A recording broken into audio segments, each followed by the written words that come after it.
Good afternoon, everybody. Couple quick updates so we can get into the work of the evening. The snow removal procurement is live. There was a pre-bid event yesterday that was well attended. And so just wanted you all to know that that is up and live. Information is available. Go to the procurements section of the nationalwesternCenter.com website. Our janitorial procurement selection process, that procurement is closed. The selection process is underway and close to completing.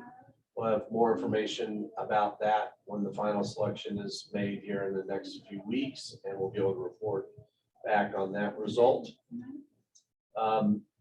We currently, the National Western Center Authority, has 2 job postings that are live right now. One is a director of finance, and will be working on the books of the organization, as well as helping us do some financial planning as we are a startup and growing as activities and events kick off, and we're needing some more in-house financial and bookkeeping help. We also have a contract and procurement director position. We will be managing lots of different contracts, 2 mentioned already tonight with snow removal and janitorial, and then the next procurement, by the way, will be landscaping after the snow removal is underway. But lots of contracts to manage and lots of work to do around that. This person will also be managing and recording our results in terms of our local hires and local contract impact, which is part of our community benefits goal for the community and our campus. And our 2023 budget was just approved by our board at our board meeting, the National Western Center Authority board meeting last week. And we will have 1 additional position, will be a booking and events sales position, which I hope goes live in the next 30 to 60 days with just a little advance notice on that. I think that's all I have to report today. Happy to answer any questions anybody has. There was one item under you, Brad, as well, for the discussion of moving the September 28th meeting to September 20th. Do you want to cover that? Yes, so I will. I'm Violeta Garcia. There are some new faces. Let me bow. Yeah, I was gonna say, I was turning my camera on, but I am the facilitator for the community group, and I will be unavailable on September 28th. So I'm asking if it's possible to move the meeting to the 21st to give us time to have an in-person, to have me in person, and then also have the hybrid format as well. Otherwise, it becomes really difficult to just do the Zoom format as a facilitator. So that's kind of, if everybody's okay with that, or if anybody opposes, please let us know. Other than that, I just ask for your permission for that. Any thoughts from individuals who are virtual, moving the meeting to September 21st?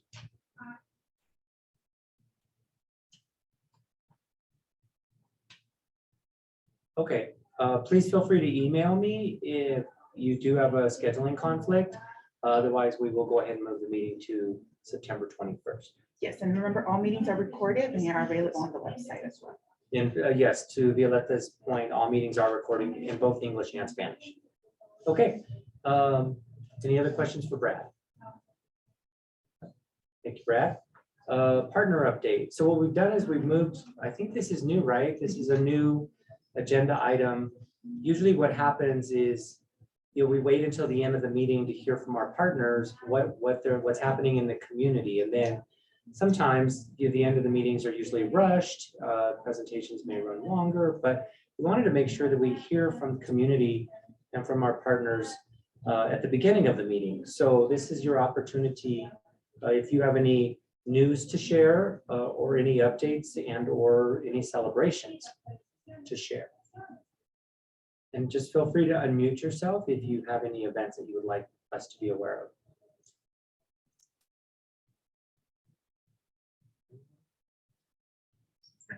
I'm happy to. Kick us off. Oh, Yeah. Sarah Miley, go ahead. Yeah, hi everyone. I'm Sarah Miley. I do programming and community engagement at CSU Spur. I just wanted to let everyone know we have a number of jobs available on our website. Food and nutrition educator positions, education team positions, expect events and IT positions to come soon as well. So csuspur.org/careers is where you can find more information. And for those of you in person, I have a flyer about the education nutrition coordinator position. We also are doing programming on Saturdays, our second Saturday programming. So the next one will take place on Saturday, September 10th, and we have free, fun, family-friendly activities from 10 a.m. to 3 p.m. Also for community serving organizations, if anyone's interested in partnering with us to offer public programming for families, let us know. We also have a sponsorship program to help pay for staff time and supplies if you have activities in mind. We just began classes this week, so we are now having CSU courses on site. We have a master's in agribusiness and a construction management program, certificate program starting. So exciting to get more things happening in the building, and just look forward to a grand opening of our hydro building in January, I think is the last. Thank you. Sarah, what are some thoughts you have or that CSU is having around the community consulting expertise around what can be taught on campus, or what will that partnership look like? Yeah, good question. Right now, our focus is a lot on K-12 education. So we have a free field trip program, and the field trips focus on food, water, and health, the themes of our building, but they tie into educational curriculum. So depending on the grade and what the teacher wants. We also have a bus scholarship program for that. In terms of like adult programming, I will have to get back to you on how we choose which classes. I think part of that is market research, faculty availability, but I'm not quite sure what goes into that. Well, and I think that that's a really beautiful thing to bring to the group, because if there's something in community that could be shared widely, what does that partnership look like, right? And how does that community expert come in essentially to work alongside the CSU professors, right, to really truly create that bond? So I was just thinking about that. Yeah, in terms of like non-formal classes, we're definitely open to partnerships and programs like that. And please contact me. We work with a lot of local nonprofits, talking with like Parks and Rec and We Don't Waste and other things about classes they'd like to offer. And open to community groups as well. I've heard from folks wanting more resources around tree planting, and so we're working to bring in extension coordinators and partner with them where we can. Thank you. Other partner updates? Yeah, I got a little laundry list for everybody. So I'm Matt Vernon with Focus Points Family Resource Center. The reason I'm decked out in Broncos gear today is because we had a group from the Broncos come out this morning to help us with our farm, get lots of weeding done, some new irrigation setups, and a lot of other great work. We had a blast with about 25 of us out there. We're also doing a lot of hiring. We've got 7 open positions right now, everything from entry level to upper level management. Those are all on our website. We're registering families still for English classes in our adult education. We've got families registered up for our PAT and HIPPY programs, which is for parents with kids basically prenatal up to 5 years old. We've got a really exciting celebration about a new community hub partnership with Denver Public Schools. That'll be launching here shortly, where The resource facilitators from DPS will be working with local organizations like Focus Points and actually housing some of their staff with us and some of ours with them to cross promote the resources available to children in the DPS system. So making those more readily accessible. Not sure if everybody saw the article come out, but we are going to be looking for a new head chef for Kamal, which is a bittersweet transition. We're excited for Arden for his next adventure. And yeah, we just finished up our back to school a couple weekends ago. We gave out over 450 backpacks full of school supplies. Thank you to all the partners that were involved, everybody from National Western to Comcast to Belco to Suncor, several others. It was really, really great turnout. We also gave out hundreds of pairs of shoes to make sure families are ready to go back to school this week. And that was just a great success. So definitely on the hiring front, if anybody is looking for work, please check out our website. There's a lot of great positions open. Great, thank you, Matt. Anyone on the line have any updates, partner updates to share? Okay, so I have a couple of things. I have flyers here for the Globeville, the Denver Public Library is going to be hosting a community conversation related to the Globeville Library next Wednesday, August the 31st, from 5:30 to 7 at the Globeville Center.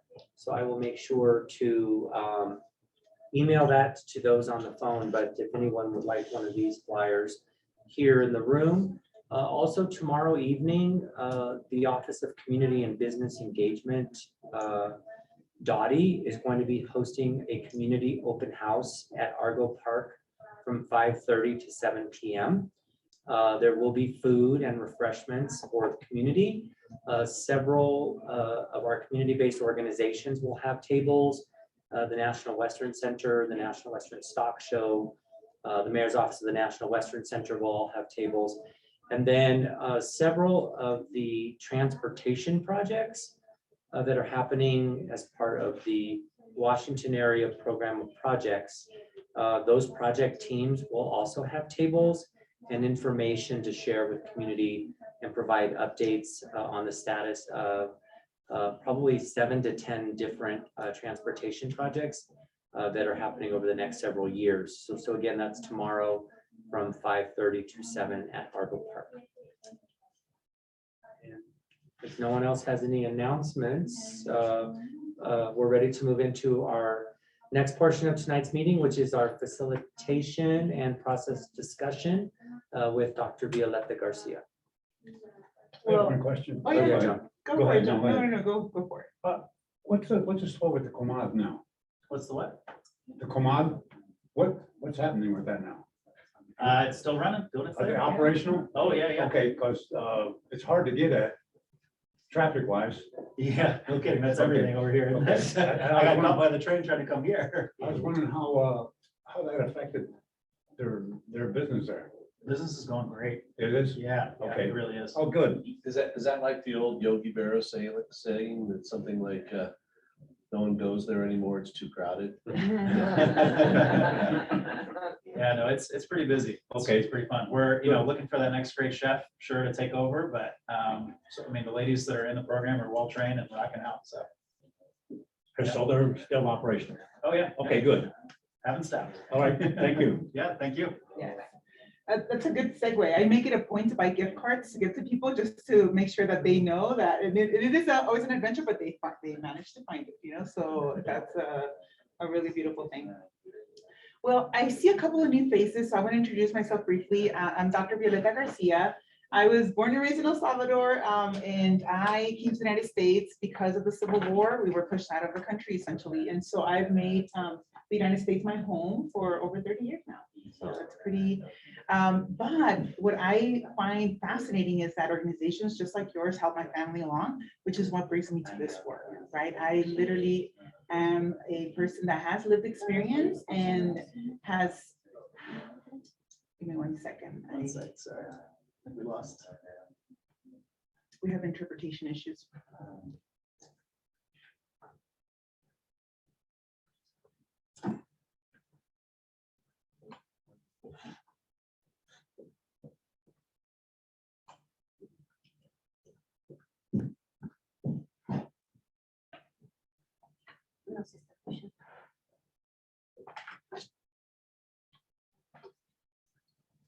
Violeta and I were talking about also that we need to schedule Spanish Sessions? sessions Mhm. with English interpretation. Yeah. So we'll talk to Francisco about that. Mhm. But People in my neighborhood went from Polish too. We can do Yeah, that. yeah, in my We'll neighborhood, have a Polish- Russian, it's a very popular language. And the library actually has two Yes. whole. That would have been 30 years ago though. No, here, No, I mean, over in Globeville. the Japanese was in where I grew up. Mhm. Okay, ready?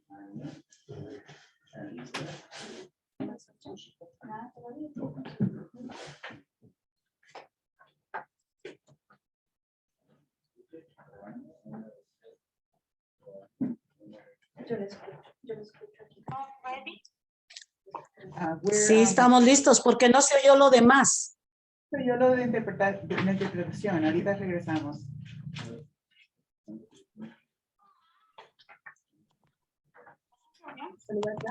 Sí.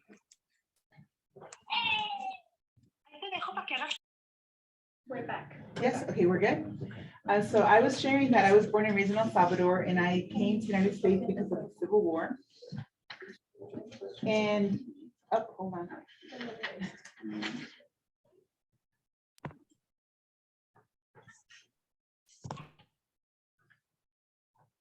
¿Está mejor eso?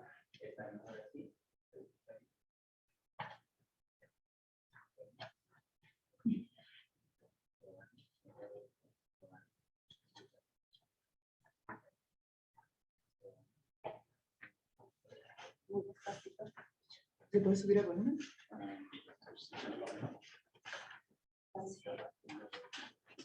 Yo lo estoy escuchando en cada uno, en esto, en este lo escucho sin problema.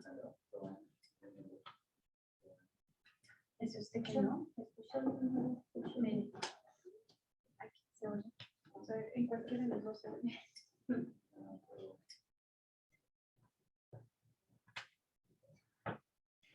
¿Escuchado? No, you're not doing it. Okay. That's it. No. No. The mystery. It's a mystery. Ahí está, estoy viendo. We're having tech issues with the interpretation, so please be patient. Ok, pero es. Yo lo escucho también. ¿Se escucha bien? Aquí en español no se escucha acá. Francisco, ¿se escucha bien? Yo no estoy escuchando, se escucha. De todas maneras, va a tocar sobre el volumen. Yeah. Okay, well, online we're good. With the Spanish translation, yeah, it's just in here. Okay. ¿Listos? Okay, ready? So I was just sharing a little bit about myself in terms of where I come from and what brings me to this work and why I'm so passionate about really working in community, because oftentimes we are the greatest, if we all stand in our power, we can really drive change. But there's so many layers, right, to actually getting that work done. So today's conversation is going to be around values, around goal setting and strategy. You know, this is really important because it applies to everyone. You know, we all have things we want to do in life. We all have, you know, a vision, whether we're a parent, a professional, a student, a teacher, or we're part of the workforce. There's always things we want to achieve, right? And so goal setting is really important to that, because this really helps us achieve things and really move forward together, whether it's for a personal purpose or for a community purpose. And one of the themes that has come up with this group is the lack of clarity as to what the group actually does. So some people say, oh, well, it's a group to share things out, you know, to really be in community with, to understand what's happening with the National Western Center, but there's no reciprocity. It's more just take, right? So then the question is, what would that look like, right? If it was a two-way street, a little bit more, I would say, interaction, what would that look like to be a true collaboration? So this is really the conversation we're gonna have today. Oftentimes, we try to do so much that we don't actually accomplish anything, because we have all these different themes, right? All these different ideas that people have, and then all of a sudden we have a table full of ideas or complaints for that matter. right? And nothing moves forward. So part of visioning and part of goal setting is saying, what is it we want to do? Let's pick, if we can advance one thing, what would that be? If we can advance two things, what would that be? If we can advance three things, what would that be? And I think that that's where prioritizing comes in. So we'll be doing a little bit of prioritizing to be able to find focus for what the purpose of this group could be, right? One is to be able to have that, like I said, updates, just like we did earlier today. And beyond that is, what could this group actually mobilize in community, right? What is at the intersection of the National Resource Center Authority and the community? At what point is it a true partnership? And at what point is it just information, right? Figuring out what that could be. We have Soledad as one of our new community members for that reason, because we want to bring more community voices to the table. Because we think it's important to actually say, hey, what's going on in community? And when it's at that intersection, what does this group do about it? What's the role of this group? Okay, so that'll be something that we do. And obviously, the more we know, the more we're in alignment. Personally, when I know what the goal is, when I know what the destination is, it brings me inner peace. I know where I need to go, and I know how I'm going to get there, right? And even if I don't know how to get there, at least I know what the destination is. I use the metaphor of a river. At least I'm in the boat, right? Going downstream and actually knowing that I'm heading a direction, right? And so many of you are in different boats. You might be CSU, you might be focused, but you might be here as an individual, right? But we're all kind of heading down this stream together, down this river together. But what is that? Where are we headed together? Is the conversation we're going to have today, okay? And then we can actually see results, right? Because we know where we're headed. We're going to say, hey, when we achieve a result, we're all going to say, yes, we got there. What's the next thing to tackle, right? And then we can say, hey, it is possible for community to band together, to come together, to mobilize action, to actually get things done. So with that, our focus today is going to be on this group, the Community Advisory Committee, right? What is it that we do as a group? What is the purpose? What is the vision? What are the roles and responsibilities? Okay, so we're going to have about an hour to talk about that. And we're going to think about, well, what will it take? What steps are we going to get to actually get this part settled? So then we can tackle bigger questions, such as, what does it mean to have a representative, 2 representatives for this group, right? What are we expecting of that person or persons, right? So that'll help build that step to have a very clear direction as to where that's going to go. Okay, so with that we're going to spend the next hour talking about this. I have a couple of activities, and Jonathan, my virtual assistant, is online, and I am trying to see where he's at over here. Did he? All right. Okay, he's far right. So he's going to drive the online group, and we're going to be able to see slides online, and that people can actually.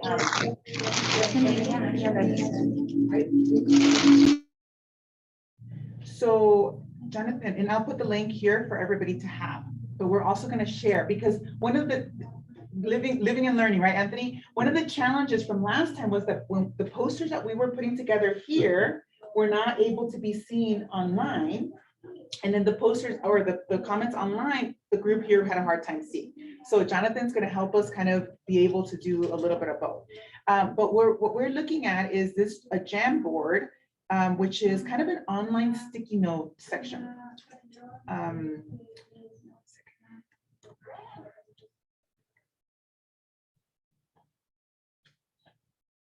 Okay, give them a moment to share.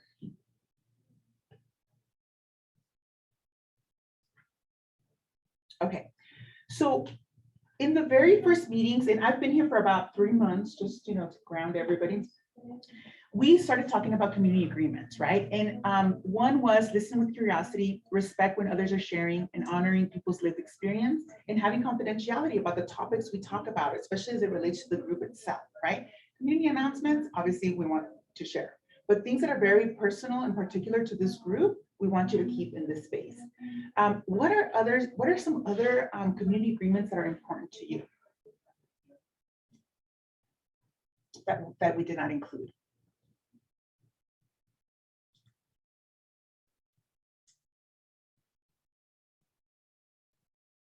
And those of you online, the way you work is you see the little sticky note on the middle toolbar.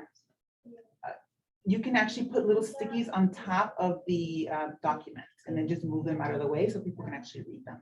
And then here, I'm actually going to put a sticky note up if there's anything, but I also obviously can type for you. It's not a big deal. But what are some other agreements that you think are very important just for this space to create trust in this space and to create respect?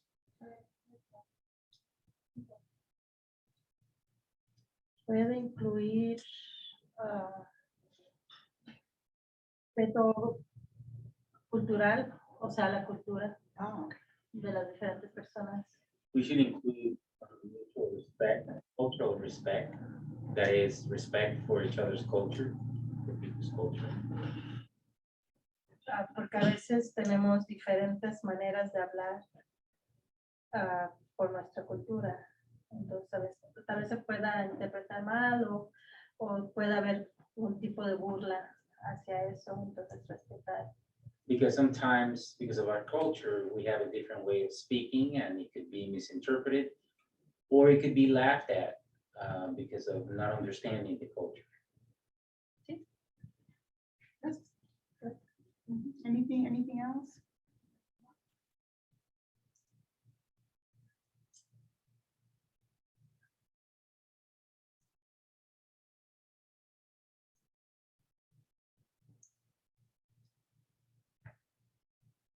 Disagreements kind of fall under honor people's life experiences. A little bit, but tell me more in terms of disagreements have come up, right? So how do we want to handle Yeah, disagreements? handle disagreements professionally. Okay, Is kind of what I'm thinking at this point. Okay. In a sense that it's okay to disagree.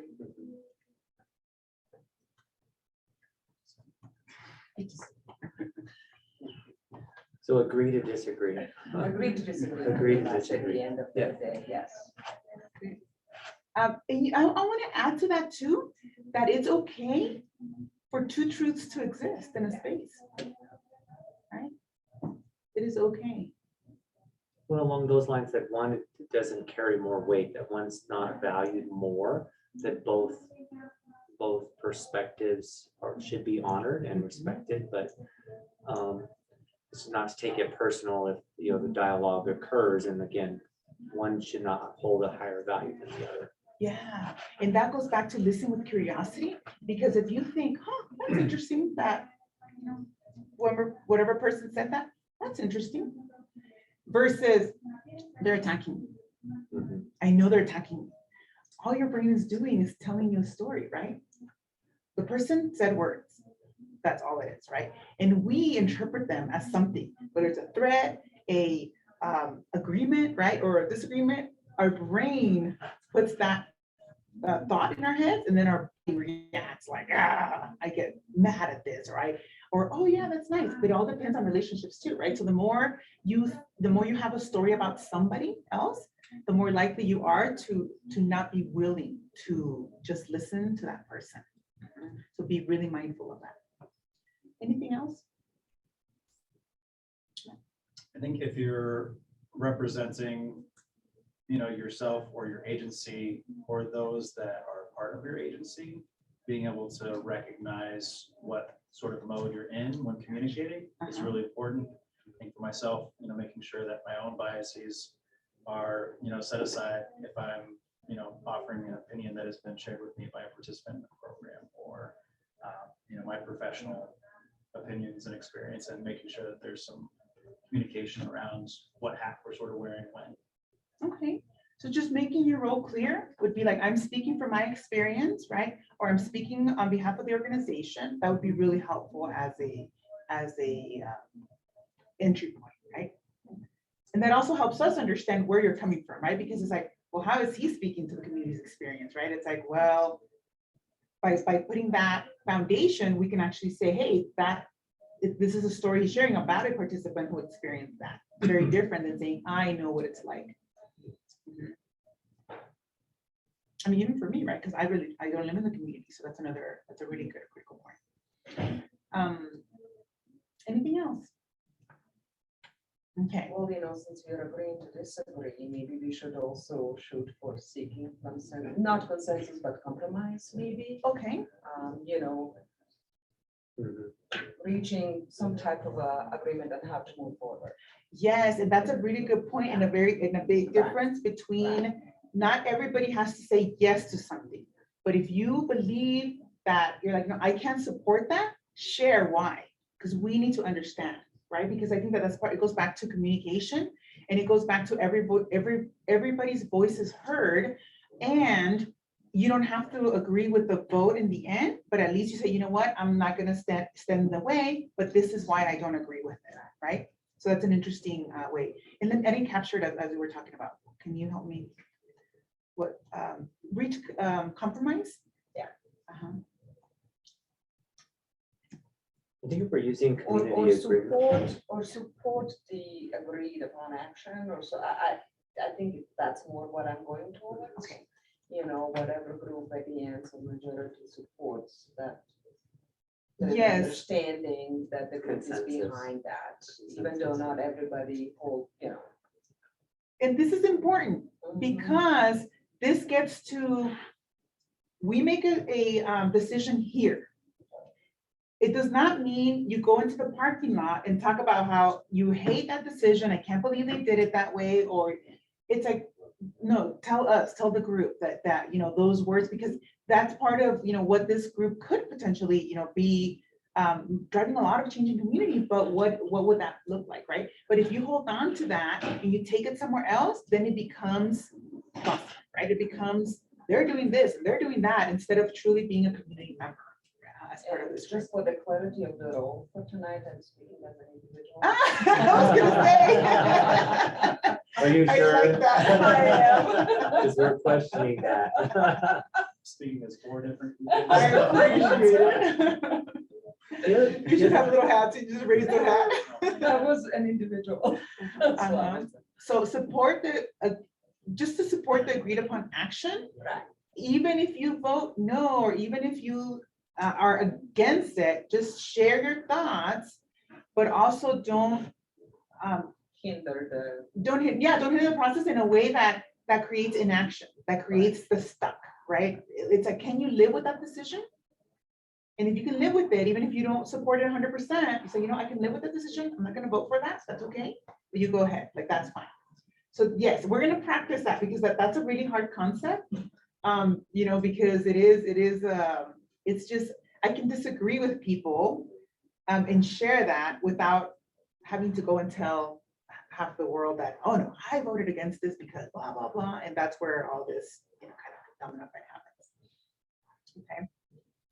One question, so related to the community agreements and these values, these are something that we're going to use As a core. as a yes. core, right? Mhm. So I'm wondering if empowering community to use their voice, because I think when, in my experience anyway, and I'm guilty of this as well, is if you're in a large group, sometimes I think the people that are more introverted may not speak up, and then the people that might be more extroverted do tend to use their voice, and that it'd be a space, that we want to empower each person to use their voice, right? And so, that's my own personal one. Maybe I shouldn't have said that. There you go. You're speaking from the person, the person. I'm speaking as me, Anthony, Yeah, and not me, Anthony, with trying to not control the technology very well. Oh my God, what is that? And I think that what we're doing today is providing a tool for you as community members and as representatives of organizations to really say, I'm going to bring these stories back because they're relevant to this group. I'm going to bring, things that are back that are relevant beyond that. So for example, we're going to have a personal values, goals, and strategy workshop for the community. So you can share that. And that was something that in the announcements, we probably should have shared, because we're going to end with that.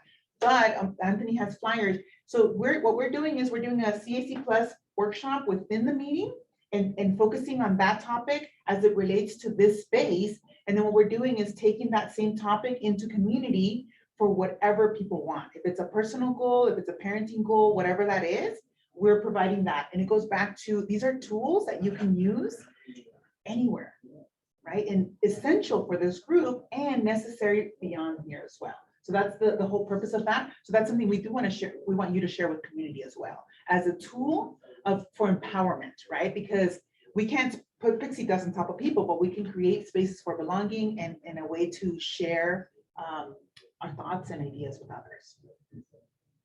So yes, and that's a good point, that these same values and community agreements are going to feed into how the group operates and feed into the role that the community board seat has. So there is a very important stepping stone for that. Does it continue to evolve as well? So at each Yes. meeting that, because some people may not, community members may not be here tonight, and they might have a different perspective, that the list will continue to ebb and flow, so to speak. I believe so, Yeah. that we started with these 4 and we've already done that, so I think that there is room for that. And I think there's also core values that we just have to hang on to as part of the foundation. Okay, are we ready to go to the next one? Was there anybody online that wanted to share any other thoughts?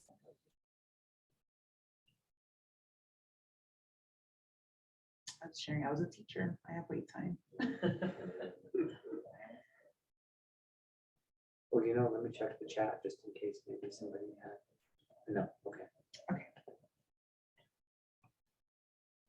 Okay, so we're moving on to the next slide. And for this one, we're going to talk about, what is this group? I mean, some of you have been here a while, right? Some of you have been here, you're new, it's your first day here, right? So you get to shape this in a way. It's very exciting. But also, all of you are part of the future of this group, right? Whether you've been here for 8 years, whether you've been here for 30 minutes, right? 46 minutes so far. So we're going to have a conversation around that, and I'm going to put a poster up so you can actually think about, well, what is this group, right? We have the intersection with the community, Global Swansea. We have the National Western Center, and I'm going to give you a little tool to help you. And some of you, many of you have seen this already, but some of you, this might be the first time you actually see this, which is the what the campus is, what this partnership is. And then the potential you have to actually shape this, right? As an individual and also as a representative from the community. So I'm going to give you this sheet. I did a rough Spanish translation. Hopefully it's good. And then I have the English on the other side. Don't worry about the bottom yet. You can fold it if you want, but I'll, just because I think it's really important for you to see the foundation of these bylaws. I took it from the bylaws, like, what is the purpose of this? And then for those of you that are online, Jonathan, if you can scroll one more slide, I believe we can. I put it online, but it's tiny, so hopefully everybody. I don't know if you can see it online. If not, we'll put it in the chat box. But it is found in the Jamboard. But I can give you a moment to read it. I don't necessarily have to read it.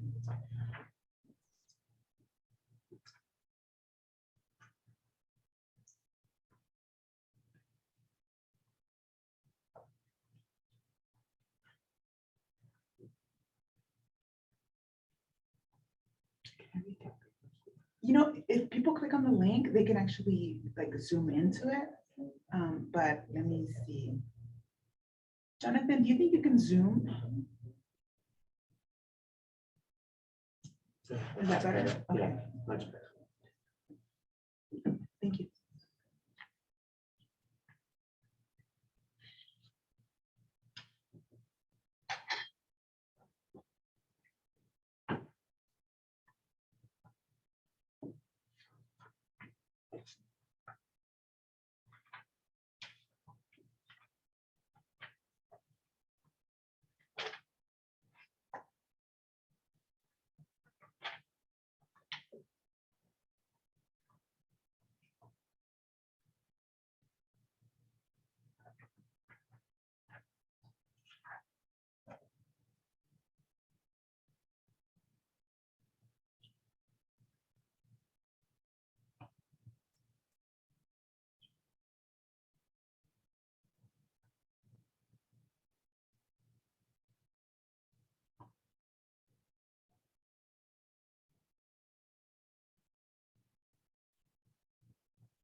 open. I want you to underline where you see the intersection of community in this description.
Okay, so let's open it up to conversation.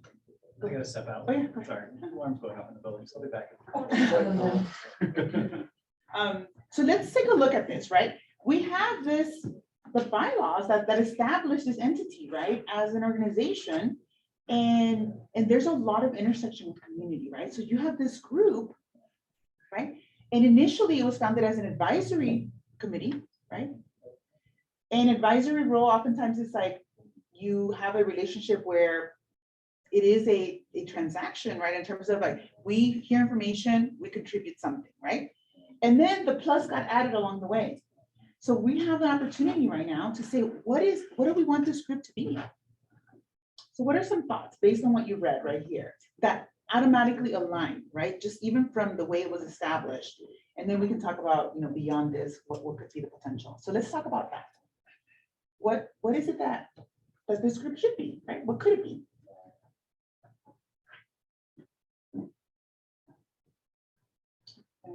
Your thoughts? Oh, we don't have enough time. Well, I know, but you have 2 minutes. No. I missed you, John. But yeah. Mhm. It's very perplexing. And I was somewhat dubious at first, what, 9 years ago, whenever we started. In fact, some of my neighbors criticized me. Why the hell are you over there joining up with the stock show people, And the question that I had was, I think we have a lifeline here. And our neighborhoods, for whatever, a lot of different reasons, a lot of them are own fault. We've had a lot of problems that never were addressed.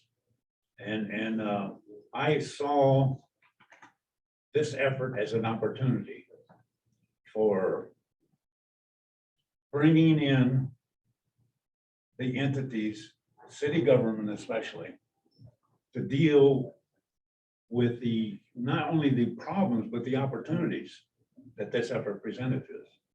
And personally, I took some criticism from some of my neighbors. Oh, they don't give a damn, they ain't gonna. I said, well, let's try it and see, And we went to work. And we did. Our first big effort was 2C, was the enabling effort to establish and push for the money. And we did that. And we gained more steam, and probably we were on a downhill roll, and we couldn't keep up with ourselves at one time. Things were happening tremendously fast paced. Then we hired Brad, and things started settling down a little bit, more in perspective. The feelings that I feel personally, in my opinion, is that some people felt left out. And I think that some of those feelings were genuine and others, they weren't. They were, I didn't get my way, so that thing. You know? But against all odds, the CAC survived. And we kept moving until we hit that level where people didn't realize or couldn't grasp the idea that we had to change the effort of the CAC and elevate it to another plane where you can't dwell in the trenches and expect people to constantly struggle to try and accomplish something unless they got to become a part of those and see some benefits for them. And I think that's the next level that the CAC needs to do, is translate the opportunities that some of us saw 10 years ago, 8 years ago, 6, 7, 5 years ago. And I think even today, there's tremendous opportunities. And I think that's what the CAC needs to do, is to elevate ourselves to the position where we can visualize these goals and set up the mechanism to work toward them. Because there's still a lot of benefits to be reaped from this effort. I think the best is yet to come for the neighborhoods. All right, so let me capture this. Jonathan, can you go back one slide? So that's one. I wanted to give you an example, right? Because there is so much potential, but it goes back to, if we have a whole table full of Post-its, right? We don't do anything, right? And in order for you as a group, right, to be able to translate these opportunities, we need to be able to identify what they are. What are those prime opportunities, right, that really are at the intersection of the National Winter Center Authority and the community, right? Because that's the best place to start in terms of it's in it for them, it's in it for you, right, as a community. In terms of just as a starting point, it could be that, right? But there are many others. So I'm going to give you a little bit of thinking time. There's Post-its right there in front of you. So they should be scattered around. Think of what ideas do you have? What would you want to see from this group?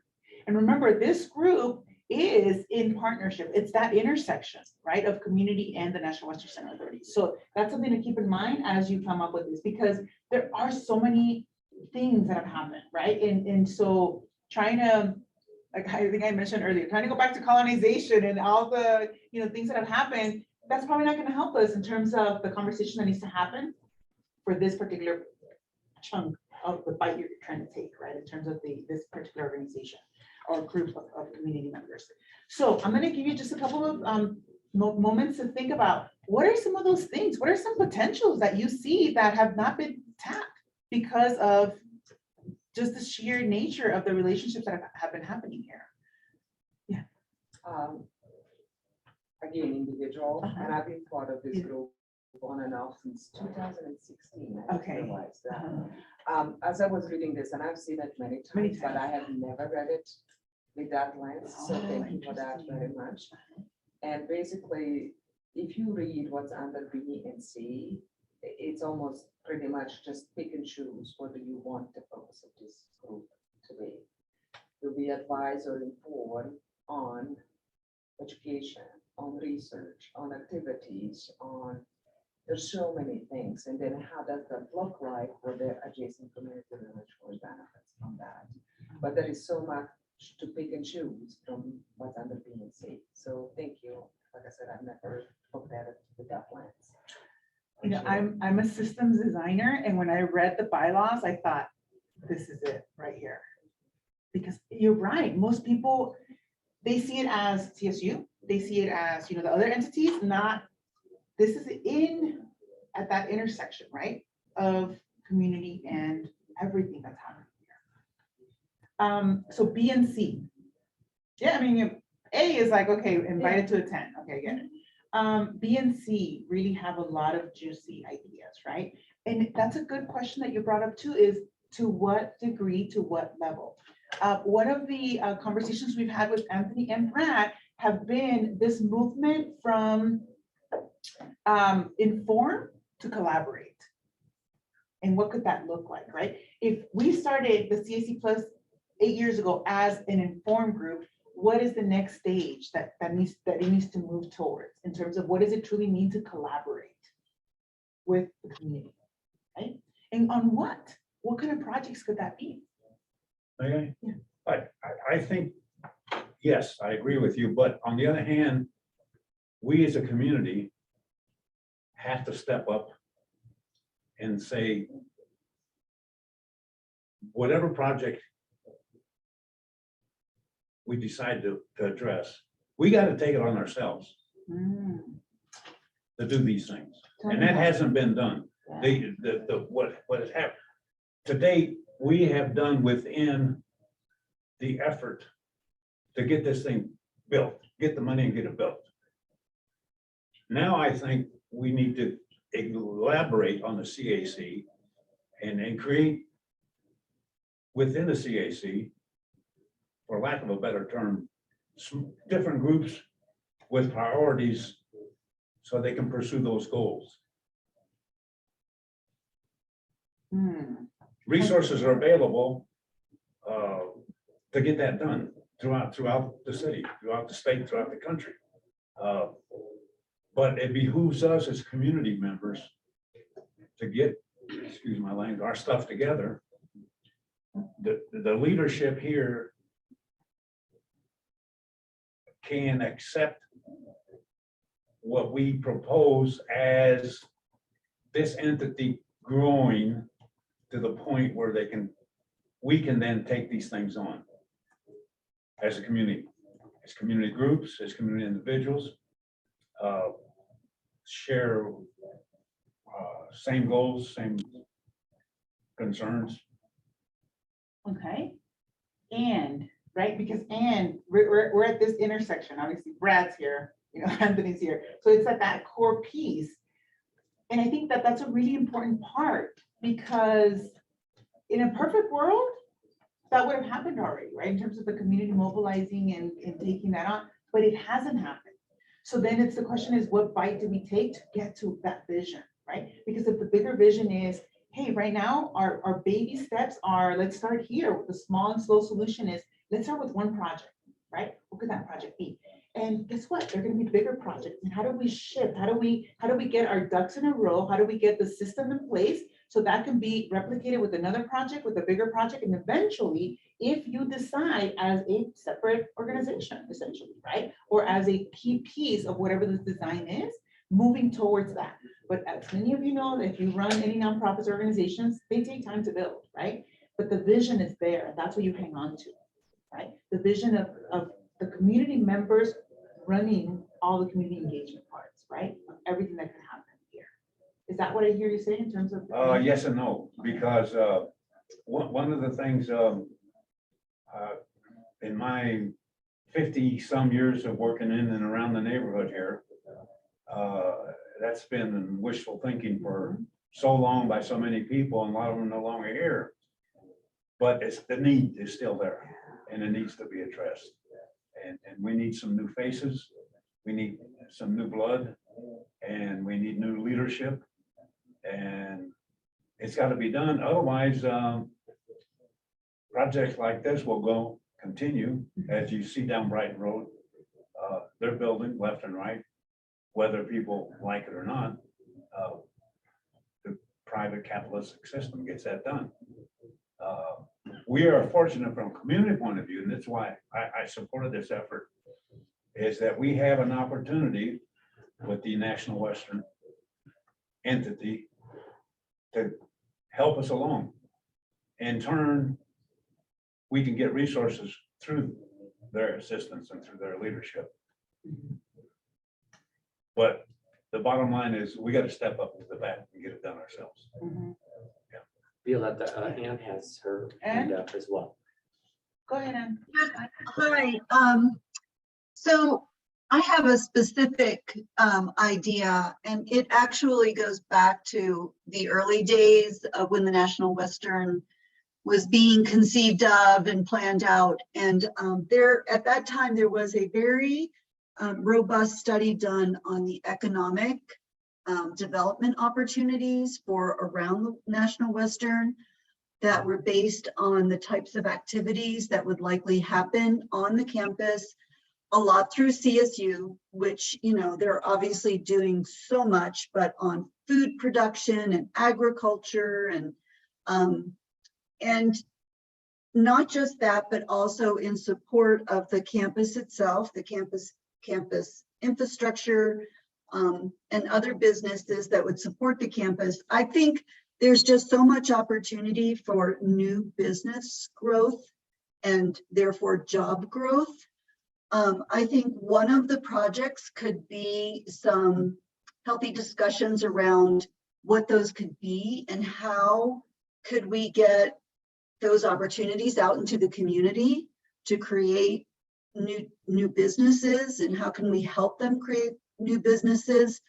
That was one of the things that we were talking about when the CAC in its previous form sort of started to fall apart, is that there was a group in economic development, I believe, that was thinking about that.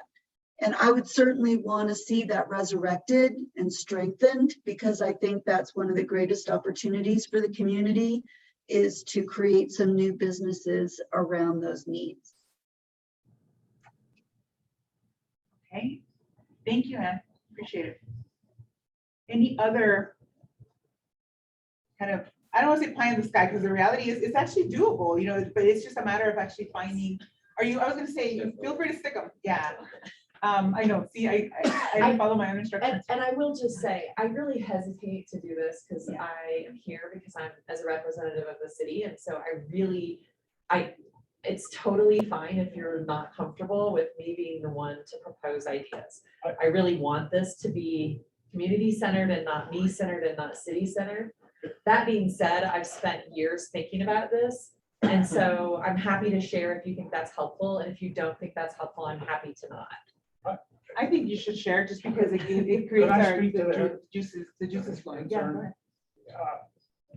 In all sincerity, I would say that 5 years ago, people would be very suspicious of your statement. I think at this point now, we've outlived that. We've seen some reactions and some meaningful purpose effort to meet the needs of our communities. And I think at this point, people will respect what you have to say and actually applaud the fact that you are here participating with us. Well, I appreciate that, John. And I mean, I sincerely mean I that. know you do. Thank you. I think we've outlived that.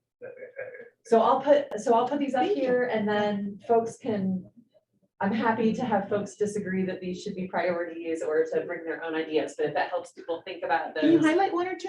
Sure. So I have non-construction workforce training.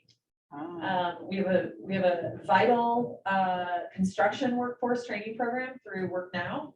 I know very little about it because it's not in my job description, but I know that the city has worked really hard and Tychus has been really instrumental in getting NewCo involved and as a pilot program for that construction. That being said, we know that there are lots of people who don't want to work in construction, and we know that we're going to create lots of jobs on this campus that are not construction jobs. And so I think we should think about workforce training. I have use of and creation of spaces for community, both for GES and Denver uses. So we have lots of amazing spaces here that Brad's group is now in charge of operating and maintaining, as does CSU now. And we should all be thinking, I think collectively, I don't know that this I do think is of course something worth unpacking, and I'm not the one to drive that unpacking, but what are those community uses? What do you want to see here, right? We have an opportunity to have CHASA sports competing in these facilities. We have opportunities to have graduations in these facilities. We have opportunities to have community meetings in these facilities. And so I think thinking through that and how you want to interact with Brad and his group in terms of the use of these spaces, I think could be a really interesting conversation. And then I have input on programming to support K through 12 and other education. This is largely focused on CSU's programming, although I think over the coming years, you'll see both the stock show and the authority leaning into that to help support both CSU and perhaps their own programming once the spaces are built out. And then I have support for and use of entrepreneurship and opportunities for employment and contracting. I think we've heard tonight that the authority is already, again, really leaning into those by making sure that the community knows of those opportunities and that we are preparing people to respond to those opportunities. But we want to make sure that we're reaching out and understand what every place where that can happen. So that if you don't own a janitorial service that can respond to the need for janitorial services on the campus, but that you have another good or ware or service to provide, and you want to provide that here, that this is a place where you can find support for and employment by these places. So those are my. And I want to add to that one is that it's the ability to share with community members and identify, we have this company that's interested, they might need support. We can connect them with one of the other nonprofits that are working with Spanish-speaking entrepreneurs, right? All these different, on how to put together government contracts, all these different services that are available out there. You know, we can serve as connectors in that respect, because we want to make sure that the local community has a fighting chance, right? In terms of being equipped, knowing how to run their business, having the tools they need to be successful business owners. Another nonprofit can do that part, but we need to know who they are to connect them to these resources, right? So that's a really interesting point. And I also hear there's a lot of workforce opportunities. You know, Brad and I had a discussion about events and facility use, like at that intersection, right? But there's other projects beyond that maybe are happening in community that would benefit from this alignment as well. As a matter of fact, we're going to hear from one today because I thought, well, what a perfect combination, right? And it's from the GS Coalition, the project that they're going to be putting together, so that we'll be able to decide what role is it that does the CAC play in that event, right? Or in that project. I can't think of the word, not project, but It's an event. it's an event. Yeah, it's a prototyping. A prototyping event, right? And at what point do we say, hey, it's at that intersection, we should be having more of a say-so, right? That's something you get to decide, because that's what the conversation is about tonight as well. Sandra? So, I mean, I see all the opportunities that the National Western has, but one of the things that I've been saying that before, that we need to create a real relationship with the communities around the National Western. To be able to do everything else, how can we do that? How can we create that relationship, that connection with the community? I know the National Western's been here forever, but I mean, there's still not that connection, that relationship with residents around the National Western. Are you talking the about National Global Western Area, Stock Show oh, or here, that. the National Western Center? I don't know, everything. It feels disconnected, right? Okay, well, that's good to know. Everything, because I mean, there's no really a relationship yet. I mean, it's growing now. But how can we really, I mean, because if we want to put all those opportunities, but residents around these buildings, they don't know about. I mean, we already know the National Western, and I'm thinking in general that they have the stock show. That's all we know. They have a stock show. sometimes they have some events, but we don't know about the opportunities. We don't know about all these things. that Right, I was are gonna great. say, That's- did you see the stock show at 8? That's That's it. pretty awesome, right? But as residents, sometimes we don't know all this. So how can we let them know that we have all this for them, right? And then start creating that relationship. I know we have Anthony, and Anthony, he's always here in events and everything, so that's a good part now that we have Anthony, because he goes out there. You know, he goes to meetings, he goes to events, I really like that Anthony's here, because that can create that relationship, that connection.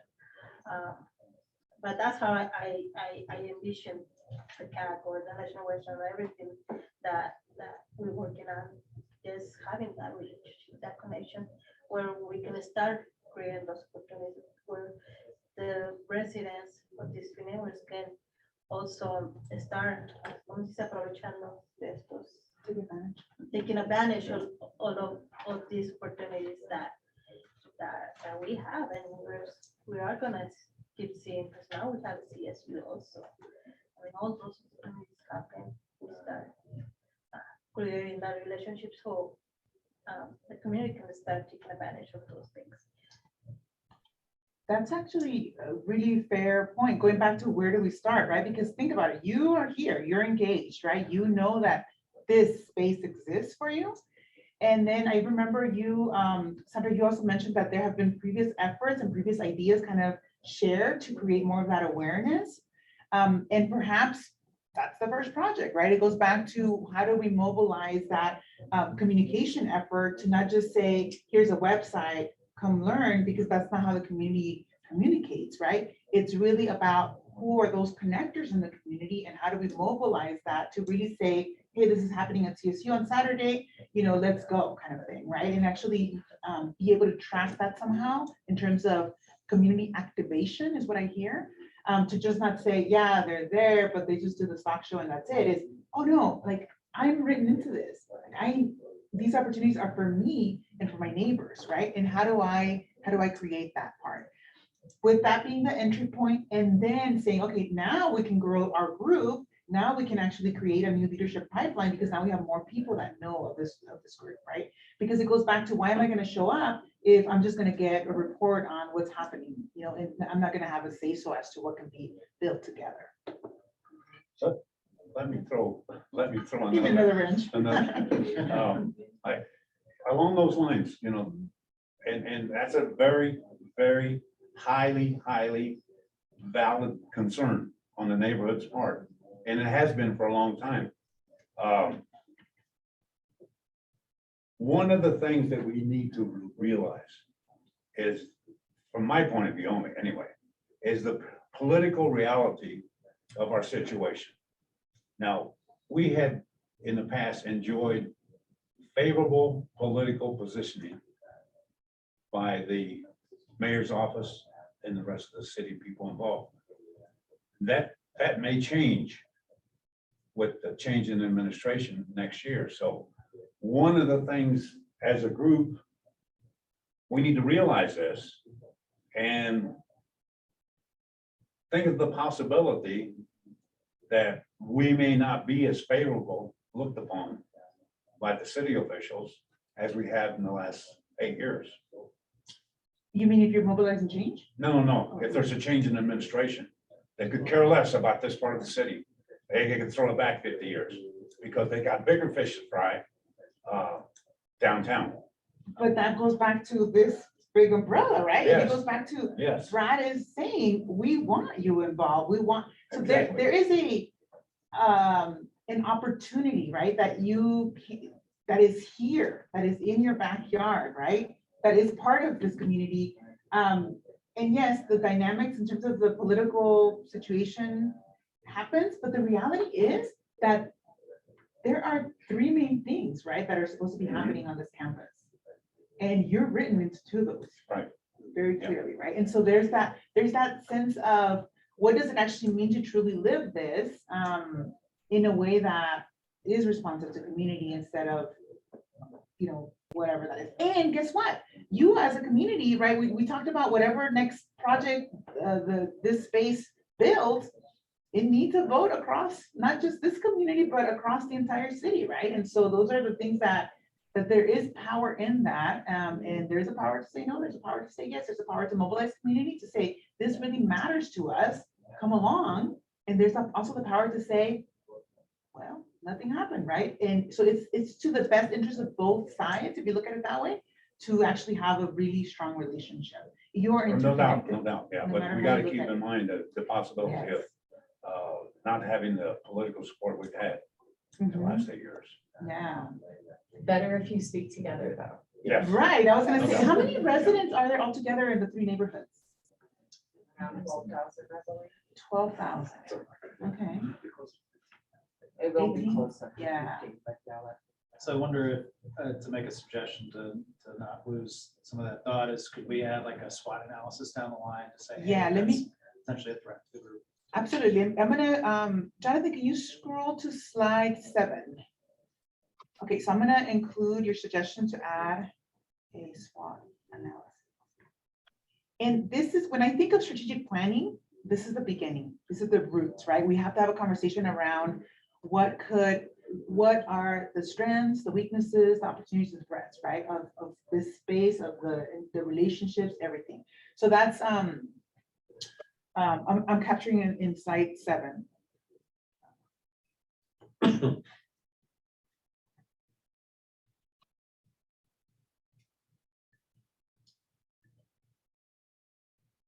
Okay, so what other suggestions do you have? Because you're right, I wouldn't want to lose thoughts.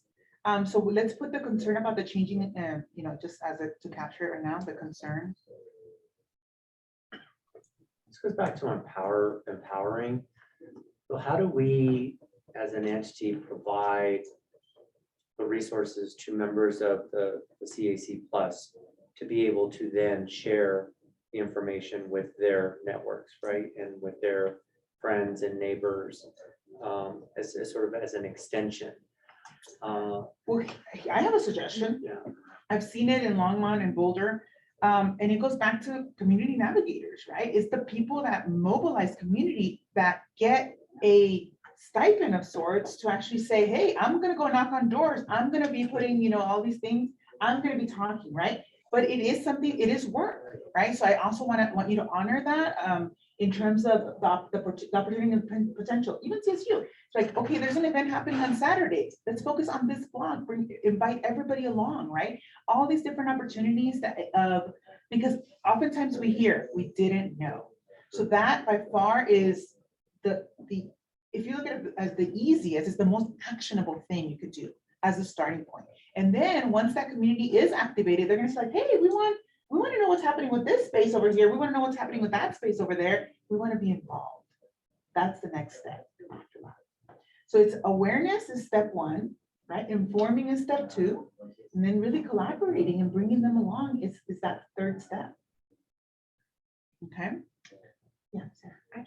I want to go back to the jobs piece Yeah. because I think before we were outside organizations focusing on a vision, and now we're really hiring people to Yeah. shape what is here. And so the opportunities and the jobs piece seem like such a critical moment for us to be getting that information out into the community and bringing the right people, bringing forward as a community, the right people for some of those jobs. And I just don't want to lose that and just be hiring anybody in Denver because they're the first people to show up. So, and I think we're limited with what we can do in this amount of time, but if our organizations are hiring representatives from the community, passionate about this project, we can do so much more. Here's a good example too, because part of the services I'm offering to the community as a whole, right? Not just the people that are sitting in this room, but anybody who wants to join are the workshops. But we're also offering coaching and small group coaching. We could do topics around, insecurities, right? Or women as a whole will not apply for a job if they don't meet 100% of the qualifications. A man will meet 60 and apply for it. So even understanding what does that mean, right? To actually have mini workshops around that could be a resource that I could provide as part of this is, how many local community people are applying for the jobs? And if they're not, figuring out, do I see myself as not good enough? Or do I see myself as there's something missing, right? And to the other end, I would ask you, what type of inclusive language are you putting in the job descriptions to make sure that that is the first layer, right? That we definitely want local community members to apply. And we are open to, creating that space for belonging. And how does the application process look? Yes, You and know, do they need that's- help, That's a right? really big part of that. Uh-huh. How do folks? I know, apply? Is it friendly? Is it, and then with more jobs that are gonna be opening? What about just job fairs here? Everybody, all the partners come together for hiring and, really guide community members to those applications. And it goes back to what you're doing as community partners and what I can help, right? And kind of my team, if we look at it that way, is do people need interviewing skills, right? What kind of skills how are you leveling them up? Because oftentimes you say, oh, they applied, couldn't make it, they couldn't figure out the system. But it goes back to because these three communities have been historically marginalized and left behind, those tools were not just magically given, right? We have to build them. And that's what I love about this partnership is that we can create that, we can work on that. But it does take effort, it does take work. And it's a great investment if we actually want to have that pipeline become more robust. Okay. I want to add like a purpose or maybe a goal, I guess, of the CAC Plus is to support building a better Denver. Okay. Basically, I think we have an opportunity to set a model or set a standard. Tell me more. What do you mean by that? Everybody talks about sort of like DEI or however you want to put it, right? But if you kind of flip some letters around and add an A, right? Idea, and add the access piece and bridge those gaps you're talking about, but also everybody's kind of trying and sort of putting the pieces together, big institutions, cities, governments, whatever, we're all trying. But I think we've got years and years of conversation, communication, and history in this group, and a community that is incredibly passionate about who they are, where they are. All of those things can come together. I mentioned a few. What was it? Yeah, almost design that model of best practices for others to start copying, because that's one of the best forms of flattery, right? But also to just show that like this is the new America moving forward, and if we don't do it this way, we're all gonna lose. All right. I'm hearing kind of, 3 or 4 buckets, right? In terms of and it goes back to, we start at the beginning, right? Which goes back to, if we want to have a bigger group, a bigger engagement, we have to go find people where they're at, right? And part of this strategy is figuring out what does it look like to mobilize, right? And Anthony and I can have a follow-up meeting about what type of resources are available for that, what type of, what does it look like, right? And then I can bring that back to you next meeting to really think, okay, now that we're looking at this vision, this potential, right? To have workforce development opportunities, to have, really looking at what does it look like to activate B and C, right? In this description, what does it look like to really support to create a system, a model of best practices, right? To do this really well and share with others, right? I could probably put those into some type of, narrative, because our next, and we're not going to get to this because obviously we're having a pretty rich conversation, but it goes back to the next part is, what are the roles and responsibilities to make that happen, right? Once we actually narrow it down. So we're going to do a little bit of backwards design. And if you notice at the very bottom, you're already doing this.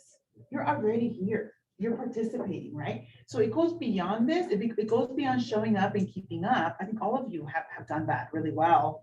And the people that are very passionate and have consistently come, they're already doing this. But beyond that is, what will it take to get to that next level? What are those roles? What are those responsibilities? Because then the next step is, okay, now that we have these defined, you have 2 community seats on the board. How do those 2 people represent you as an organization or as a community organization, right? So that's the next step after that. Okay, so I know it feels like baby steps, but this was really a good conversation and really great progress in terms of what's those opportunities. We have the GS Coalition here who's going to take, they're going to take a couple of minutes or 30 minutes. open. So bringing you up to speed, we've been talking about what the potential for this group is as a CAC plus group. What is it that we want to be in collaboration with? What is it that we want to do as a group, as a community-led organization? And really, the things that are at the intersection of what the National Western Center Authority is doing and what the community really is asking for, needing, where is that intersection? So obviously, the event that you have coming up really lies at the core of that as well. So I want to kind of, hand it over to you, and we're going to pause for this one. Like I said, I'll do my magic and summarize this, and then I will have, hopefully, I can tell you what this will look like. It will look like a document, I guess, very similar to this document that'll outline, what the purpose of the group is, what is it that we need to do, and then kind of what the National Western Center, the commitments in terms of to make this happen, the National Western Center will have to do these things, right? So that's kind of what the outcome will be for this part. And then from that, we'll outline the roles and responsibilities for the community seats. Okay.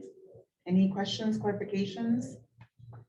Do you all see my madness? It's a lot, but I thank you so much for your time. And we're gonna kind of hand it over to y'all and to introduce yourselves and then tell us what's going on and have a conversation. Yeah, well, hi, everybody. Good afternoon. Sorry for being here late. We had another commitment in community. Happy to be here, though. I don't think we need half an hour by any means. We wanted to make sure that we were here and able to invite every one of you. I don't know how much Dr. Violeta has talked about our event, but we've been working really hard with a bunch of folks in the community with the same goals that the coalition always works with about really making use of community land, which, the public land is one of those. And we're really excited and working with the city to make this happen. We're calling it a Plaza Central pilot, really just an activation of what's been empty land for years and what was once community land. So the event itself is on October 8th. We're finalizing everything to make it happen. But in summary, it's the two core components of it is some murals. We're working with Birdseed to hopefully, I don't want to premedit to myself, we're still working on permission for the murals, but we'd be really excited to do that, especially like one of the buildings is David Torres's, one of our community members' old house that was taken. So just really bringing that thing back to life would be really exciting, and it'd be really cool, and it would really beautify what is now, I know not forever, but is currently, just an empty piece of land for now. And then the other side is we're working with some vendors in the community who do food. Usually they're not, they don't have access to, professional spaces or anything like that. So we're really excited that CSU is going to give us the opportunity to use their kitchen to have 6 vendors from the community be able to have food there. We're working really hard to fundraise so that we can make sure that anybody that's from the community doesn't have to pay to eat that food, and that our vendors are still going to get paid, obviously. And then obviously bigger than the community, people that come from outside of the neighborhood can support these vendors. So we're really just hoping to highlight this idea that, that land is the communities, and we should be able to do things like this in a way that I think is mutually beneficial, right? Like what's not to like about Plaza Central, where we can beautify it, even if it's just for a day, have some people from the community selling their goods and their delicious food, their different varieties of it. And like I said, I want to get ahead of myself, but we're really hoping we get permission to do the murals as well. We know Anthony Garcia is really excited to do it. So yeah, just in short summary, that's what we're looking forward to. Really hope everybody can come, have a good time, and pretty much all of us here are the community, so you would eat for free for sure. So yeah, that's all I have for you really. We're gonna start flyering here pretty soon. As soon as everything gets finalized, we have a group of navegadoras that are really good at hitting all the doors. And then you'll soon enough be seeing the social media stuff. So if you can help us spread the word, share that, whether it's in your personal account or institutional account maybe, just so we can get as many people there. Our primary focus of engagement is obviously our neighbors, bringing people out. For us, you know, like very transparent, like we want people to see themselves and on this land, because it's theirs, it's public land, and let's get towards that, let's craft something like that. So we're really excited about it. Jenna's here with us, and she's been a really big help for that. So not everything is finalized yet, but we're really excited about it, and we hope it could be a model for the future to come. Did you want to share the slides that you sent or no? Is that, Slides? yeah, no, I just had them. No, I don't think so. I mean, if you want to, it's pretty straightforward. I don't know. But yeah. Only because, yeah, I did not share anything besides you were gonna be sharing it. So I just want for people to have context, because I, you know, there was kind of a lot there, but I don't know if people know exactly what you're talking about, you know, the areas and what the vision is. Oh, well, yeah, the vision is that, right? What I just explained. The area is gonna be, specifically, as I should have said this, sorry. It's 47th and Baldwin. So between David's house and 47th, just an empty parking lot right there, right in front of where the barber shop used to be, and the Botanica, right across the street. And then the murals, we would hope would go on the 4681 Baldwin Court, which is the one next to the old barber shop. Used to be a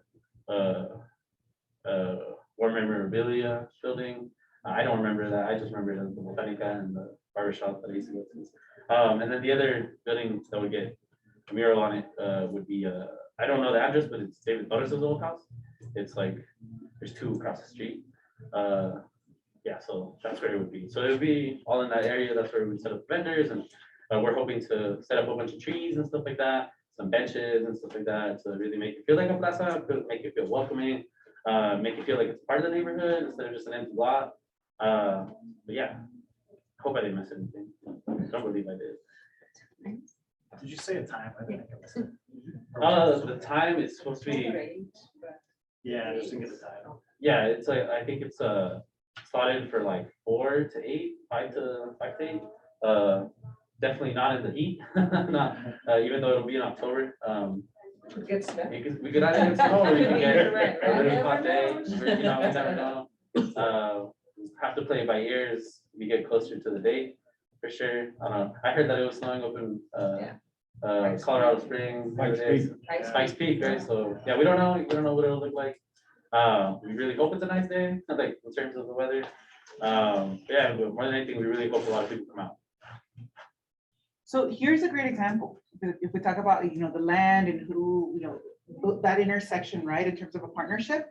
So I guess the request was, you know, could we discuss the role that CAC could have in supporting or encouraging this event on the site just in general, right? I mean, is that something that would be of interest, right, in terms of an ongoing thing? What do y'all think? I mean, one thing I just want to say was, this was a great example of how community can access that's already here. So GS Coalition wanted to put an event. They needed a space where they're gonna put that event. Well, there is a space there. So approaching the center and asking if they could use that for the event. I mean, that was just like one way of how we could be looking into how to bring the community and the campus together. But I thought that was just one example of using the space. Right, and see, Of using the here's space for events, for the community events. here's the nuance, right? Is at what point you as community members approach the National Western Center? Is it at we've already thought of this idea here, approve it, because it goes back, it's the other way around. You're just informing, right? Right, at what point do you co-construct and create together? If I could very quickly, I guess to me that gets a little confusing. And I also feel like we're kind of just jumping in. Yeah, I didn't want to feel like we were distracting from the previous conversation. You know, we could have just given the update at the beginning. We would have been fine with that with the other community updates. But I guess the other side of it would also be, shoot, how was I gonna phrase it?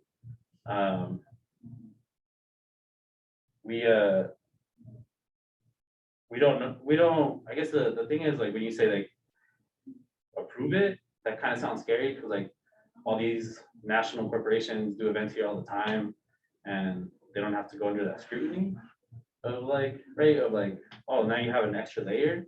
But I think it would be really great to have a process where the campus as a whole just really facilitated when ideas like this, events like this can come up, like to make it as easy as possible for any community group to do, whether it's like what we're doing, whether it's other type of vendor stuff, right? Just to facilitate it. So when I hear like within the CAC, I'm sure that there's a role that the CAC plus, whatever it's called now, sorry. Well, that was But- Nola's question, by the way, so I don't like. I'm not sure, yeah, I'm not But sure about Nola's question. She but- sent it to say if we could have a discussion about what the role of CAC plus would be. Yeah, So, so I was just like, just the reaction to like, the question of like, because I heard something about like approving or something like that. yeah, so So to me, that sounds like an extra layer for community groups to have to go against that, like say, I don't know, AEG or Live Nation might not have to go to put on an event, right?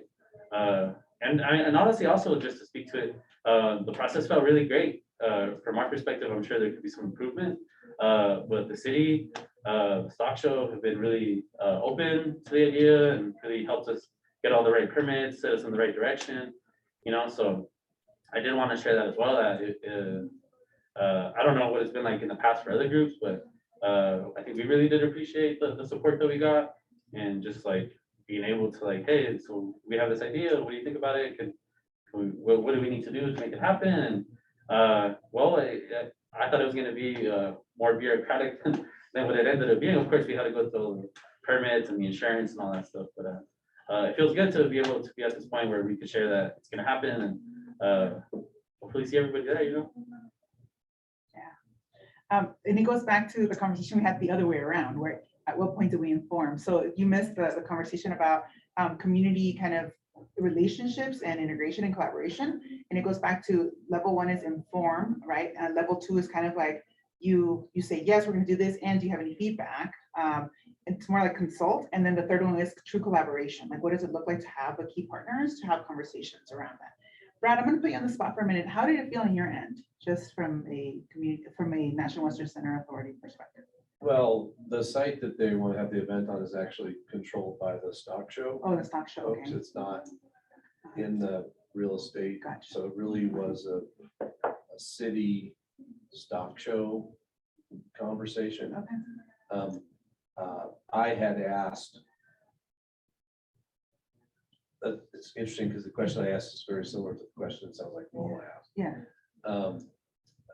My hope is that that event will be a place for collaboration, not just an event that the CAC is invited to truly be, I think the idea of, I mean, I call it prototyping. It's like a prototyping event. I don't know if you're familiar with that term, but that, like when the 16th Street Mall design was underway, they did all these prototyping events, and they were, folks brought, I mean, the whole city brought hundreds of ideas, and they looked at the different types of ideas and set them up, and they happened on the mall. And I don't know if you remember when the shuttles were running on 15th and 17th, and they would close down the mall for those events.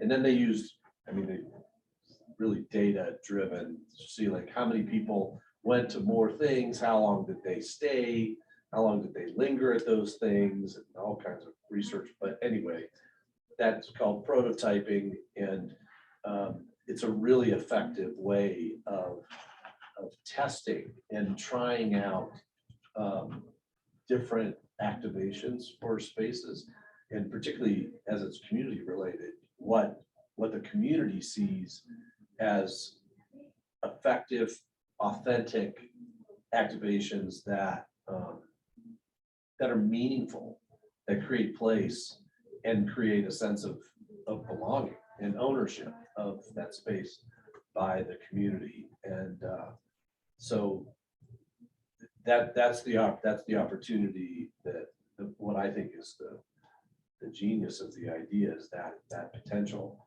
And so I had asked the question, which is interesting, Bill asked the same question, that how can the CAC plus group be involved in the co-design of what those activations are? So yeah, so not to put you on the spot is thank you for sharing the event. You know, it just so happens to be that the conversation we had about right before that really lends itself to what is this group? What's the potential for this group? And what is it that what we could potentially want for, you know, whatever we can create, right? So you as a network of people are more powerful together, right? So that was really the conversation you walked into. It just so happens that your event kind of fits into that. Yeah, so sorry about that. Yeah, I guess It's a good example. from my perspective, I'm just wondering if so I kind of see it like example A and example B in my own head, so it makes sense. So example A is the GS Coalition is going to host an event on October 8th, and CAC, we want to just let you know you're invited. So that's example A, which may or may not be what you're doing right now. Example B, where I think the CAC Plus has the opportunity to play a role, is directly to Brad's point, is there opportunity to collaborate with the GS Coalition to host this event with you, so that it feels that it's more collaborative in nature. And I think that's the two examples that I'm seeing, and neither one of them is to our point earlier, is the correct one. It's just, I think that as we move forward with trying to sort of empower the CAC Plus to be more engaged and involved in aspects of the community, that for different members that sit on the CAC that may also have a nonprofit or the ability to sell food, you know, is that opportunity there for them? And so, and again, to Brad's point, it's a prototype, and this train may be leaving the station, but I think it just helps us in terms of future events that will come up. You know, how can we involve the CAC? I know that was a lot, but Yeah, it was. It's just, it really goes back to just highlighting examples, right? Yeah. I did hear you say that you don't want a bureaucratic process, especially for the community groups, right? Well, I Identify- understand that there is like a process we all have to follow. It's just not about, I would hate to see more for us as opposed to anybody else, right? And us being anyone in the community, right? That would seem inequitable to me Well, and on surface level. yeah, and right before that, we talked about what does it mean to create equity and equitable opportunities. Uh-huh. So that's a really good example of what does it look like for community to have access to certain spaces, perhaps without having to go through, if it's, 50 steps, maybe they just go through whatever. I don't know what that looks like. So you have bureaucratic, but If I could just respond to Anthony, right? Mhm. I guess the reason why this is something, the plaza idea, something that came out in like a lot of work with neighbors. Like, this is like, what if we could make like a plaza there, right? We're like, yeah, like, let's do it. So we've been moving on it, and it's taken a lot of effort. And you're more than just invited to come, right? But as far as I understand it, this opportunity for collaboration wasn't even really a lane that was even open until we brought it up. So I hope that nobody feels like they're left out of it. It's just, from our understanding, the CAC is still reshaping itself into whatever it's going to become. And we want to respect that. But we also, this is something that people were really excited for. It's something that we felt like we could do. And yeah, let's do it. And, I'm sure we're going to run into our faults and places where we can always do better, and opportunities for more collaboration in the future. We're calling it a pilot for a reason. So maybe if we want to make it a pilot, if that makes more sense, right? So that we can eventually get to those types of where we can play different scenarios and have more data-driven approach to it.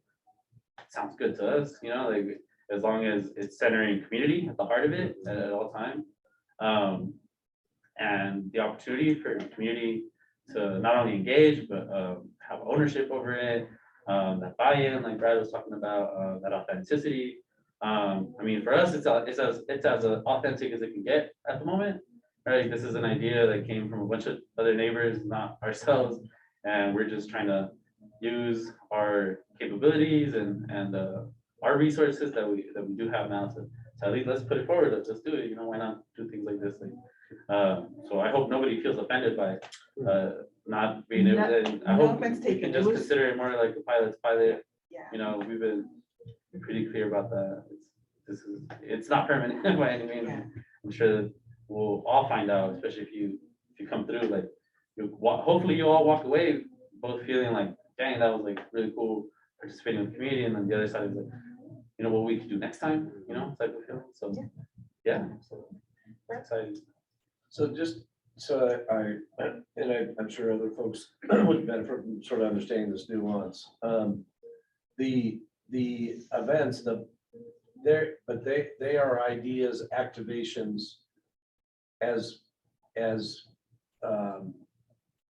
potential content for future use of the campus, right? It could be, that's what I'm hearing. Could be. It could be. No, but I mean, it's not, you're not just throwing an event. It is to help inform community thinking around future use of the triangle or any space or place on the campus. I mean, I'm sure it will help inform like the future development of everything over there. You know, from my perspective, especially as someone that grew up here, just when the idea came out and, you know, with a bunch of neighbors, it was like really exciting because like it dawned on me, I was like, damn, like I used to frequent that space all the time. Like it felt like it was a part of my neighborhood.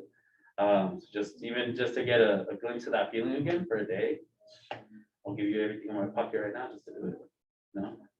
So, but of course, yeah, it informs like the way that for us, it's just important for people to remember that that's their land too. You know, at the end of the day, like no matter what comes out of it, like to us, like that's the biggest thing that can come out of it. It's like that people were reminded, hey, that's ours, and that used to be where I went to the barber shop, I went to 7-Eleven, I went to the bunny brother, right, and then doing against it and all that space. So people's homes are there. Obviously, I don't need to get into all of that, but for me, that's the exciting part more than anything is just like a feeling of reminiscing, like what used to be there. Not per se, because this is a little different, but more than anything, just like, yeah, this is where we can be. This is for us to.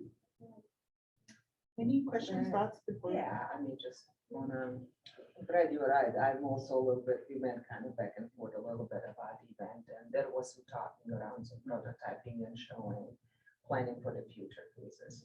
What I'm hearing you say, and I just wanna confirm that.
Temporary paying for space or whatever the case might be.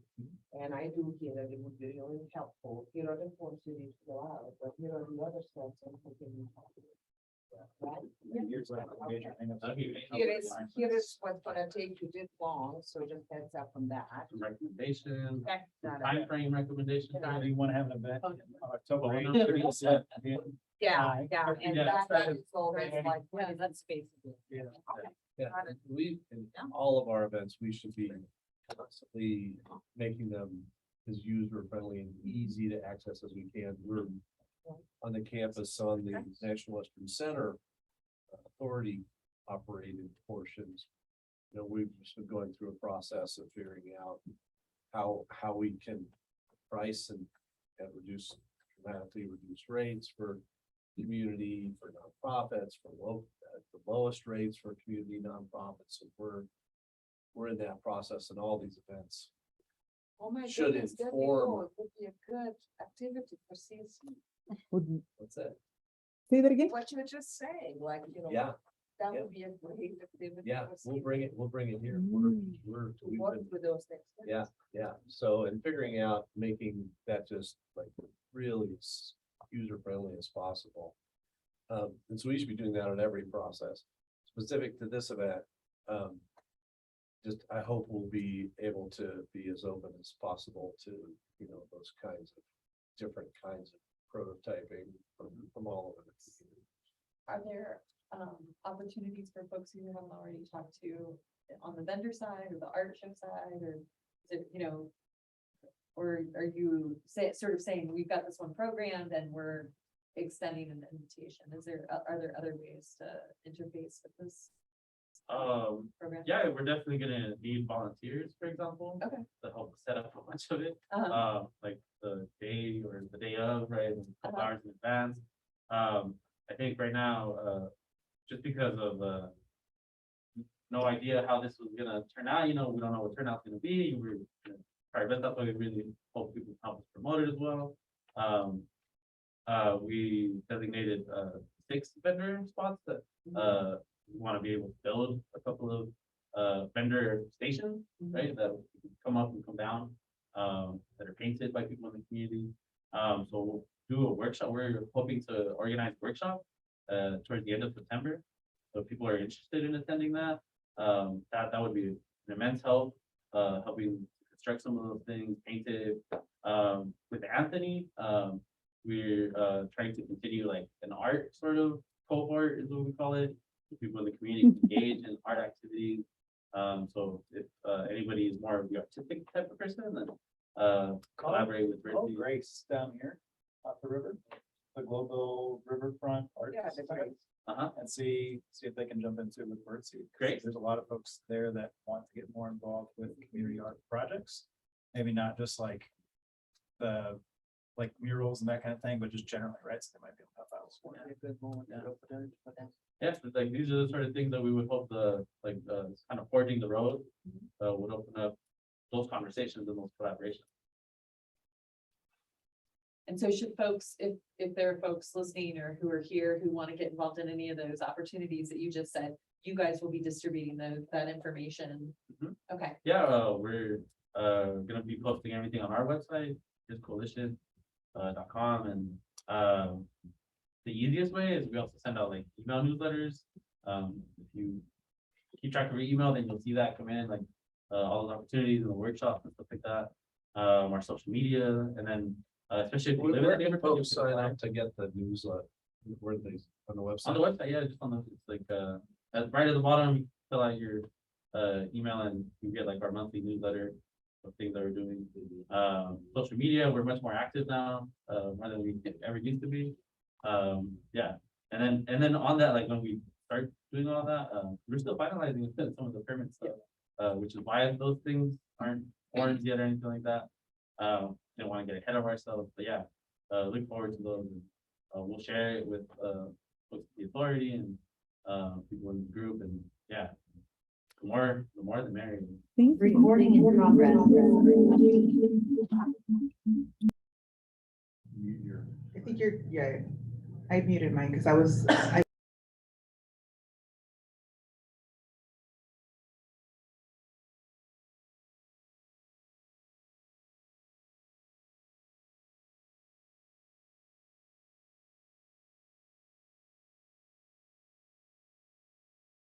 Well, that's a good Because, question, right? The Like, role of there's CAC. still some events coming up, right? Like the events, I'm gonna have 2 events, the tree planting event and also a trick or treat event, but that's gonna be at Forney Museum. The other one is gonna be at Johnson's Rec Center.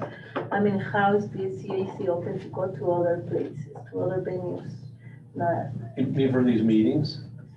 not just to collaborate, even to collaborate. You know, so I was To create thinking, that relationship that we were talking Yeah. With about the broader community. with the broader, yeah. I was also thinking, is there a hub of where all these community events are stored or could be submitted to? I mean, that might be something that just as a, if we don't know about these, you know, obviously we know about this event, right? But if we don't know, we don't have greater awareness of what's happening in all the 3 communities. And perhaps the CAC Plus group, that might be a role in helping mobilize and connect community, is just even listing what's happening, having different people submit an easy to access kind of calendar of events of what's happening, then to commit to say, we should have a representative at any of these events. So with the information on how to engage and how to really take, you know, the next level that we're talking about, right? So it goes back to what are those steps to get us to the mobilizing the network, mobilizing the community. And that might be a great way to start, to just say, let's just put down all the events that are happening and let's have an easy way to submit them somewhere where they can actually be listed as, these are other community events, right? As part of connecting, as part of creating access, that is what CAC can potentially do, right? As a starting point. I know our time is up, so I want to respect that. I have a couple of announcements too, and you all missed it. And it was a reminder that the next community workshop is going to be on goal setting, personal goal setting, and strategy for individuals. And that's going to be September 7th from 5 to 7 p.m. There's a flyer coming around for you to share with the community. This is open to anyone. It's going to be virtual. We're going to have interpretation. And my way of doing, you know, workshops is I teach you the basics of whatever topic that is, and then we actually coach. We actually say, give me a problem. Let's walk through it, right? Give me a thought you have. Why is it that you can't reach this goal? What's holding you back? And then we actually do a little bit of coaching so everybody else can hear that, hey, you're not alone. And if I start thinking about things differently, maybe I can actually shift what I can accomplish in life, right? And same thing for both for organizations, you know, as community leader, and for people to just show up as themselves, as parents, as, you know, whoever they want to be that at that moment. Well, if you left along those lines, I will email the link to the meeting recording tonight in English and in Spanish. And we will also include the flyer because we do ask that you register. So all that information will be in the email that we will send out no later than early next week at the latest. Okay. Yes, and if you want coaching, that's the last one too. If you or any community members interested in coaching, which is really a conversation about whatever's happening in your brain, right? And I help you figure out what kind of results are you getting because of that. That's available. You just have to talk to me and I can book you a session. And also for small group coaching, we've been thinking about some topics that people could be interested in. So I opened that up. Thank you so much for coming today, and we'll see each other, some of you hopefully September 7th, and if not, September 21st for the next meeting. Thank you. Thank you.